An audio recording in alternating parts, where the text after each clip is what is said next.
For some people, this would be a herd. In front of me is a stallion. He's 7 years old. There's another stallion. I will stop for a second. 4 years old. At the back, where is he? We have a gelding, which behaves pretty much like a stallion because he was castrated for a long time. And the little guy is so small I can't find him at this moment. No. Herd. Well, these horses definitely are no herd.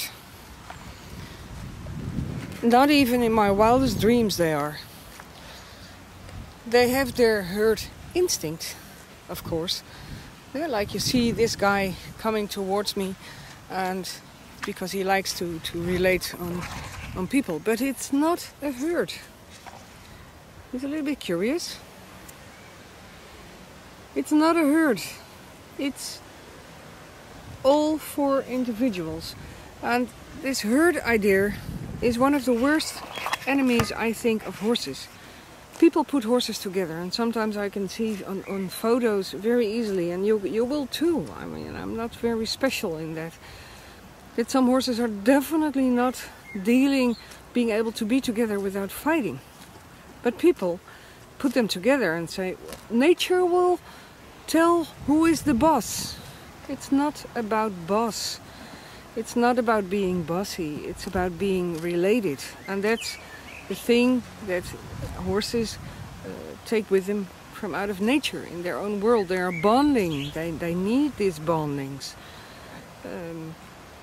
In captivity, they are forced to live together in a field which is so small that it's impossible for them to get rid of the asshole or the mare that's not a nice mare at all. Oh, you're looking very pretty when you look like that. I see this on many people, that they fantasy a herd, and some horses really are victim of this fantasy. And I think it's sad. I think it's impossible for a horse to adapt on a place where he can't feel himself. These horses, he's checking on the electric fence. Well, it's on. It's definitely on because I have to. It's many horses get wounded, get injured because people think that they are having a herd and they put horses together and fantasy their herd behaviorship. Man, oh man, it's so terrible for the horses, and many horses get injured for nothing because of the fantasy of the person. In the fantasy of the person, there is a herd and there is a nature which will rule this all.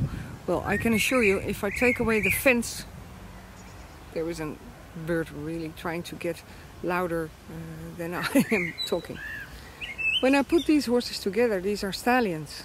Even though he's 4 and the other one is 7, they will fight. There was the bird. Let's hope he gives me a chance now. They will fight.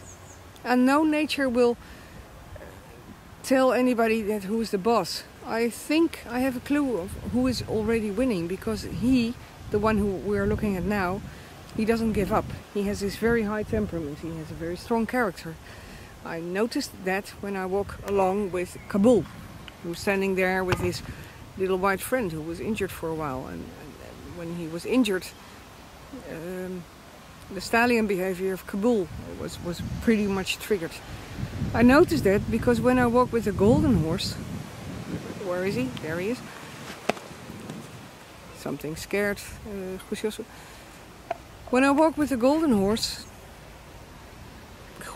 Kabul does not respond very well. He watches, but nothing happens. But when I walk with this guy, this high temperamented grey horse, and we're looking at his ass right now, then Kabul responds. Then Kabul grows a few centimeters and he will walk with us. So I have to walk carefully. I can't use the path we're looking at now. I have to walk through this field to get into the big field. Because there is no herd. There is a group of horses which I put together and which definitely take their herd behavior, their stallion behavior, their male behavior with them. Please, people, forget the idea and try to be careful with your own fantasy. Don't let your fantasy go on horses, because they suffer on it. They get wounded, they get injured. They cannot fight things over. Not when there is a fence around, an electric fence or whatever there is.